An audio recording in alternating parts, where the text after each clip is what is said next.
Well, the greatest challenge is the size of our district. And along with the size of the district, the diversity of the district. That we have wealthy in Ballantyne, we have less wealthy on the west side of town. And how do we possibly run a district where we have such diversity? Maybe it's time, as some of my other candidates, fellow candidates have suggested, that maybe we try to break some of this up in certain ways. Now, I'm not suggesting we do that immediately. I know there's a candidate who wants to do it immediately. That's not practical, nor is it even workable the way he wants to do it.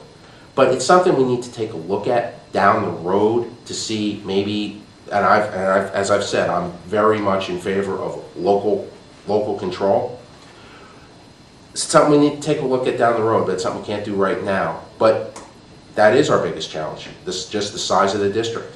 Before we get into any other issues with diversity or test scores or wherever, the size of the district is our biggest challenge. And as for strategies to making things work, honestly, I really don't know, because we try so many different things, but nothing really seems to work. And as for a district of our size, as I've said multiple times, what works in Matthews doesn't necessarily work in Huntersville. What works in Davidson doesn't necessarily work in Pineville.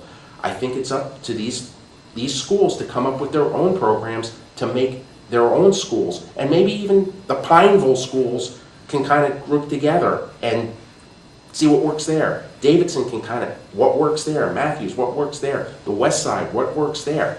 Maybe we can come up with some new strategies with some local ideas, neighborhood ideas in those schools to make that what works there might be better than trying some district-wide program which unfortunately just isn't working all over the place.